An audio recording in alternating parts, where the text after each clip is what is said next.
بسم اللہ الرحمن الرحیم۔ السلام علیکم اسٹوڈنٹ، کیسے ہیں آپ سب؟ امید کرتی ہوں خیریت سے ہوں گے اور اپنا بہت سارا خیال رکھ رہے ہوں گے۔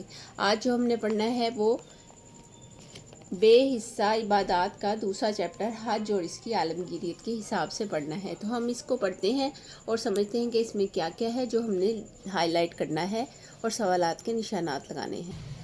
اس میں جو ہم نے پڑھنا ہے وہ پڑھنا ہے حج اور عمرہ کے معنی اور مفہوم، حج عمرے کی شرعی احکامات، فضیلت اور استطاعت کے باوجود حج نہ کرنے کی وعید، حج اور عمرے کا فرق، حج کی عالمگیریت اور جامعیت اور امت واحدہ کا تصور، حج اور عمرے کے مناسک، یہ سارا کچھ آج ہم اس میں پڑھیں گے۔ ریڈنگ میں ہر بار آپ کو بتاتی ہوں کہ میں اس لیے کرواتی ہوں کہ اس میں کے انر سے کچھ سوالات آنے ہوتے ہیں جو ہم ہائی لائٹ کرتے ہیں، جو ہمارے لیکچر کے لیے بہت ضروری ہوتے ہیں۔ تو میرے چینل کو لائک اور سبسکرائب کر لیجئے گا تاکہ آپ کو ہر نئی آنے والی ویڈیو سے آگاہی رہے اور آپ کو اہم سوالات کے جوابات ملتے رہیں۔ حج کا لغوی معنی قصد یا ارادے کے ہیں، اس کو ہم ہائی لائٹ کریں گے یا نوٹ ڈاؤن کریں گے اپنے اسٹکی نوٹ پہ۔ شریعت اصطلاح میں، شریعت کی اصطلاح میں مسلمانوں کا اللہ تعالیٰ کو خوشنودی حاصل کرنے کے لیے مخصوص طریقے سے بیت اللہ کی زیارت اور خاص ایام میں مناسک حج ادا کرنا ہے۔ ٹھیک ہے، یہاں تک یہ سارا آئے گا۔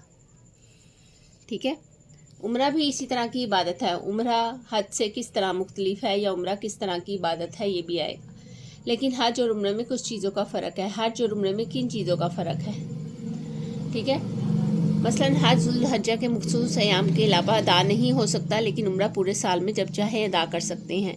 میقات سے احرام باندھنا، طواف کرنا، مقام ابراہیم پر نوافل ادا کرنا، سعی کرنا، بال کٹوانا عمرے کے مناسک کہلاتے ہیں۔ اب یہ جو ہے عمرے کے مناسک کیا کہلاتے ہیں یہ آپ نے سارا اوپر والا لکھ دینا ہے۔ عورتوں کا احرام، ان کے عام لباس، اور مردوں کے احرام 2 چادریں ہیں۔ ٹھیک ہے، عورتوں کا کیا احرام ہے اور مردوں کا کیا احرام ہے یہ بھی سوال آ جائے گا، تو یہ بھی آپ نے نوٹ ڈاؤن کر لینا ہے۔ حج ایک جامع عبادت ہے۔ حج 9 ہجری میں فرض ہوا۔ حج کب فرض ہوا؟ حج 9 ہجری میں فرض ہوا۔ ٹھیک ہے، نبی کریم خاتم النبیین صلی اللہ علیہ وآلہ وسلم نے اپنی حیات طیبہ میں 1 حج اور 4 عمرے ادا فرمائے۔ حج ہر عاقل، بالغ اور صاحب استطاعت مسلمان پر زندگی میں ایک بار فرض ہے۔ ارشاد باری تعالیٰ ہے سورہ آل عمران میں 97 پہ ہے، اور اللہ تعالیٰ کے لیے لوگوں پر اس گھر کا حج کرنا فرض ہے۔ اللہ کے لیے لوگوں پر اس گھر کا حج کرنا فرض ہے جو کوئی بھی اس کی طرف جانے کی استطاعت یعنی طاقت رکھتا ہے۔ اس کے آگے جو ہے نیکسٹ حج اور عمرہ بے پناہ فضیلت والے اعمال ہیں۔ حج کے لیے صاحب استطاعت ہونے کی شرط کا مطلب یہ ہے کہ بندہ صحت مند ہو، سفر کے اخراجات رکھتا ہو، راستہ پرامن ہو۔ اب یہ جو ہے یہ سوال جو ہے یہ مختصر سوالات میں آ سکتا ہے کہ حج کے لیے شرط ہونے کی کون کون سی علامات ہیں۔ جو لوگ استطاعت کے باوجود اس فریضے کو انجام نہیں دیتے ان کے لیے سخت وعید آئی ہے۔ حضور اکرم خاتم النبیین صلی اللہ علیہ وآلہ وسلم نے فرمایا کہ جسے کسی بھی بیماری یا حقیقی ضرورت نے یا ظالم حکمران نے نہ روک رکھا ہو اور اس کے باوجود وہ حج نہ کرے تو چاہے یہودی کی مثل مرے یا نصرانی کی مثل مرے۔ ٹھیک ہے، اسی طرح نبی کریم خاتم النبیین صلی اللہ علیہ وسلم کا ارشاد ہے کہ ایک کے بعد دوسرا عمرہ درمیان کے تمام گناہ مٹا دیتا ہے، اور حج مقبول کا بدلہ جنت ہی ہے۔ جس نے حج کیا اور اس نے کوئی فحش اور بیہودہ بات نہیں کی اور نہ ہی کوئی گناہ کا کام کیا تو اس کے پچھلے تمام گناہ معاف کر دیے جائیں گے۔ حج کی عالمگیریت اور جامعیت۔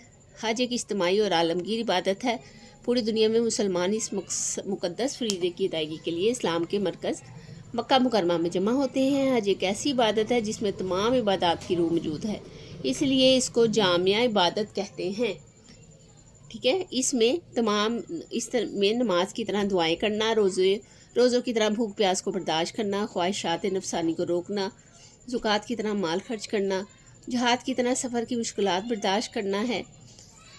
حج تقویٰ، پرہیزگاری، عجز و نیاز، بندگی اور سادگی، زہد و ایثار و قربانی، صبر و استقامت، قناعت، توکل کے حصول کا بہترین ذریعہ ہے، اور بندے کا اپنے مالک سے عشق والہانہ اظہار بھی ہے۔ مناسک حج سے مراد وہ مخصوص افعال ہیں جن کا ادا کرنا حج کی تکمیل کے لیے ضروری ہے۔ ان میں سے کچھ افعال فرض ہیں جیسے وقوف، عرفہ اور طواف، زیارت، اور کچھ شرط کہلاتے ہیں۔ اچھا، اب یہ افعال فرض کون سے ہیں وہ لکھنے ہیں، اور شرط کون سے ہیں وہ جو کہلاتے ہیں وہ لکھنے ہیں۔ جیسے احرام باندھنا، نیت کرنا ہے۔ احرام باندھ کر لوگ ایک ہی نعرہ بلند کرتے ہیں جسے تلبیہ کہتے ہیں۔ تلبیہ کسے کہتے ہیں؟ آگے ہے تلبیہ۔ تلبیہ بھی لکھنے کو آ جاتا ہے، ٹھیک ہے، یہ ذہن میں رکھیے گا، یہ آسان ہے، آپ اور آپ کے بغیر اس کو لکھ سکتے ہیں۔ حاضر ہوں اے اللہ، میں حاضر ہوں، تیرا کوئی شریک نہیں، میں حاضر ہوں، تیری حمد تیرے لیے ہے اور تیری تمام نعمتیں تیری ہی طرف سے ہیں، بے شک تیرا بادشاہت تیری ہے، تیرا کوئی شریک نہیں۔ حج کا طریقہ: عازمین حج 8 ذوالحج یوم ترویہ کو فجر کی نماز کے بعد احرام باندھ کر 2 رکعت نماز پڑھتے ہیں اور حج کی نیت کرتے ہیں۔ اس کے بعد منی کے میدان کی طرف نکل جاتے ہیں۔ منی کے میدان سے چند کلومیٹر کے فاصلے پر واقع ہے۔ اگلے دن فجر کی نماز پڑھ کر حاجی وہاں سے میدان عرفات جاتے ہیں، جہاں حج کا مرکزی رکن وقوف عرفہ ادا کرتے ہیں۔ وقوف عرفہ کا معنی کیا ہے؟ عرفات کا میدان میں ٹھہرنا ہے۔ اب یہ جو ہے وقوف عرفہ کا، یہ آپ ہائی لائٹ کریں گے، ٹھیک ہے، میدان میں ٹھہرنا ہے، یہ آپ یاد سے لکھیں گے یہاں تک، ٹھیک ہے، یہ سارا ہو گیا۔ وہاں حج کا خطبہ سنا جاتا ہے، ظہر اور عصر کی نماز ادا کی جاتی ہے اور مغرب کے وقت شروع ہوتے ہی مغرب کی نماز پڑھے بغیر مزدلفہ روانہ ہوتے ہیں۔ وہاں رات کو پہنچ کر مغرب عشاء اکٹھی ادا کرتے ہیں۔ مزدلفہ کے میدان میں جمرات کو مارنے کے لیے کنکریاں چن لیتے ہیں اور فجر کی نماز ادا کر کے سورج نکلنے کا انتظار کیے بغیر منی کی طرف روانہ ہوتے ہیں۔ وہاں 3 جمرات میں سے آخری جمرہ، جس کو جمرہ عقبہ کہا جاتا ہے۔ جمرہ عقبہ کسے کہا جاتا ہے؟ ٹھیک ہے، یہ آپ نے اسی لائن کو لکھ دینا ہے، ٹھیک ہے، کیا لکھنا ہے؟ 3 جمرات میں سے آخری جمرے کو جمرہ عقبہ کہا جاتا ہے۔ 7 کنکریاں مار کر قربانی کر کے حلق یا قصر کرواتے ہیں۔ حلق کا مطلب جو ہوتا ہے وہ کیا ہوتا ہے؟ سر منڈوانا، اور قصر کا مطلب بال چھوٹے کروانا۔ قصر جو ہے وہ خواتین کرواتی ہیں اور حلق جو ہے وہ مرد حضرات کرواتے ہیں۔ پھر حاجی احرام اتار کر غسل وغیرہ کر کے اپنا روزمرہ کا لباس پہن سکتے ہیں۔ 12 ذوالحج کی مغرب تک حاجی راتیں منی میں گزارتے ہیں اور ہر روز تینوں جمرات کو 7 کنکریاں مارتے ہیں۔ اسی دوران کسی بھی وقت حرم کعبہ جا کر طواف کر لیں تو حج مکمل ہو جاتا ہے۔ اس طواف کو طواف زیارت کہتے ہیں۔ اگر کوئی 12 ذوالحج کو مغرب تک منی سے روانہ نہ ہو سکے تو اسے 13 تاریخ کو بھی رواں کرنا ہوگی، اور اگر مغرب سے پہلے نکل آئے تو بھی درست ہے۔ مکہ مکرمہ میں مدینہ منورہ کو حرمین کہا جاتا ہے، ٹھیک ہے، اس کا مطلب کیا ہے؟ 2 عزت والی جگہیں۔ جو لوگ حج اور عمرہ کے لیے جاتے ہیں وہ مدینہ منورہ میں روضہ رسول خاتم النبیین صلی اللہ علیہ وسلم پر حاضری دیتے ہیں، درود اسلام کا نذرانہ پیش کرتے ہیں۔ مسجد نبوی خصوصاً ریاض الجنہ میں نوافل ادا کرتے ہیں۔ مسجد نبوی کے سامنے تاریخی قبرستان بقیع الغرقد، جس کو عرف عامہ میں جنت البقیع کہا جاتا ہے۔ جنت البقیع کا دوسرا نام کیا ہے؟ یہ اس طرح سے آ جائے گا۔ یہ بہت امپورٹنٹ چیپٹر ہے، آپ نے اسے لازمی اچھے طریقے سے کرنا ہے تاکہ اس میں کسی قسم کا مسئلہ نہ رہ جائے۔ اس میں مدفون اہل بیت الطہار رضی اللہ تعالیٰ عنہم، صحابہ کرام رضی اللہ تعالیٰ عنہم اور مشاہیر اسلام کے قبور بھی حاضری دیتے ہیں، اس کی قبور پر بھی حاضری دیتے ہیں۔ اس کے علاوہ دور نبوی کی مشہور معروف مساجد مسجد قباء، مسجد قبلتین میں نوافل کی ادائیگی کے ساتھ ساتھ غزوہ خندق کی تاریخی مقامات اور شہدائے غزوہ احد کی قبروں کی زیارت کرتے ہیں۔ مدینہ منورہ کے آس پاس کے علاقوں میں بہت سے تاریخی مقامات ہیں جہاں پر حج اور عمرہ ادا کرنے والے بغرض زیارت جاتے ہیں۔ حج عالم اسلام کے اتحاد و مساوات کا مظہر ہے۔ حج کے موقع پر امیر و غریب کا فرق مٹ جاتا ہے، ایک دوسرے سے ملاقات، اخوت، بھائی چارے اور اتفاق اور اتحاد کے جذبات پیدا ہوتے ہیں۔ حج کے موقع پر آپس کے تعلقات، سیاست، تجارت، دفاع، تعلیم اور دیگر شعبوں میں تعاون اور ہم آہنگی کی فضا پروان چڑھتی ہے۔ حج کے آداب میں ہے کہ حاجی حج کے موقع پر لڑائی جھگڑے، گالی گلوچ، فتنہ فساد اور بے پردگی سے اجتناب کرتے ہیں۔ یہ جو ہم نے آج ریڈنگ کی ہے یہ بہت امپورٹنٹ ہے، اس کو آپ نے بڑے اچھے طریقے سے دیکھنا ہے. اب ہم لگائیں گے سوالات کے جوابات کے نشانات، تو اس کی ایکسرسائز کریں گے. ہاں جی، تو ایکسرسائز میں ہمارے پاس کیا ہے؟ ایکسرسائز میں ہمارے پاس سب سے پہلے جو ہے وہ ہے درست باب کا انتخاب کریں. حج کا کیا معنی ہے؟ قصد کرنا. حج فرض ہوا 6 ہجری میں، 7 ہجری میں، 8 ہجری میں، 9 ہجری میں. یہ جو فرض ہوا ہے یہ 9 ہجری میں فرض ہوا ہے. حج کا مرکزی رکن جو ہے وہ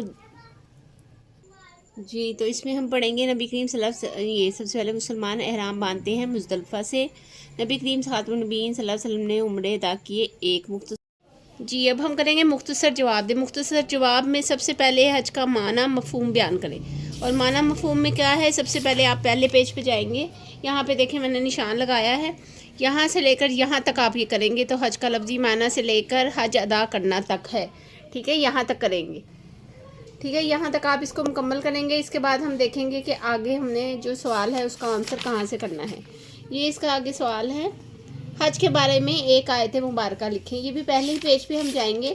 یہاں پر ہم دیکھیں گے. یہ دیکھیں میں نے یہاں نشان لگایا ہوا ہے. یہاں سے لے کر یہاں تک آپ لکھیں گے. یہ ساری آیت مبارکہ اس میں آئے گی. آپ اس کا ترجمہ بھی لکھ سکتے ہیں اور آپ اس کے آیت کو بھی یاد کر سکتے ہیں. بغیر اعراب کے آپ لکھیں گے، لیکن یہ حوالہ نمبر آپ نے ضرور یاد کرنا ہے. اس سے کیا ہوتا ہے؟ اس سے امپریشن بہت اچھا پڑتا ہے اور ایگزامینر بڑے خوش ہو کر آپ کا پیپر چیک کرتا ہے. مرد اور عورت کے احرام میں کیا فرق ہے؟ یہ بھی پہلے ہی پیج پر ہوگا. تو پہلے ہی پیج پہ ہم واپس سے جائیں گے. یہ دیکھیں یہاں پر ہے، عورتوں کا احرام ان کا عام لباس ہے اور مردوں کا احرام 2 چادریں ہیں. ٹھیک ہے، یہ اس کا آنسر ہوا. آگے ہے حج کے 2 ارکان لکھیں. تو حج کے 2 ارکان کون سے ہیں؟ 2 جگہ سے آپ یہ لیں گے. حج کے طریقے پہ آپ آئیں گے. سب سے پہلے پہلی والی لائن کو آپ سلیکٹ کریں گے. یہ ایک اس کا جزو ہوگا اور دوسرا یہاں سے. یہ دیکھیں یہاں پہ بھی میں نے نشان لگایا. یہاں سے لے کر یہاں تک اس کا ایک دوسرا جزو ہے. یہ ہوئے اس کے حج کے 2 ارکان.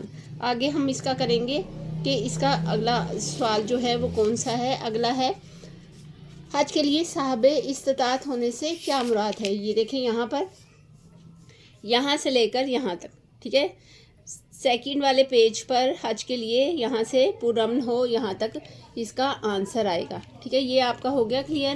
آگے ہمارے پاس آ گیا ہے تفصیلی جواب دیں. تفصیلی جواب میں کیا آئے گا جی؟ تفصیلی جواب میں پورا حج کا طریقہ آپ لکھیں گے. یہاں پہ دیکھیں میں نے لکھا ہے لونگ. یہاں سے آپ یہ سارا اٹیمپٹ کریں گے. یہ سارا آپ لکھتے ہوئے یہ سارا آپ یہاں تک اس کو ایڈ کر لیں گے اور یہ آپ کا مکمل لونگ تیار ہو جائے گا. اس کے علاوہ ڈسکرپشن میں بھی میں حج کا طریقہ ڈال دوں گی، اس کو بھی آپ ریڈ کر لیجئے گا. اس سے کیا ہوگا؟ اس سے آپ کو زیادہ اچھے سے یاد ہو جائے گا. یہاں ہم نے ساری ایکسرسائز کو مکمل کیا. اس کے شارٹ کویسچن، اس کا لانگ کویسچن بھی مکمل کر لیا ہے. امید کرتی ہوں یہ سارا آپ کو سمجھ میں آیا ہوگا. اور اگر آپ کو یہ سارا سمجھ میں آیا ہے تو اسے لائک اور سبسکرائب کیجئے گا اور کمنٹس کیجئے گا تاکہ ہر نئی آنے والی ویڈیوز آپ سے باخبر رہیں. اور اگر اس میں کچھ اچھا لگا ہو تو لائک ضرور کیجئے گا. ٹھیک ہے، تو ملتے ہیں نیکسٹ ویڈیو میں نیکسٹ لیکچر کے ساتھ. اپنا بہت سارا خیال رکھیے گا. تب تک کے لیے اللہ حافظ.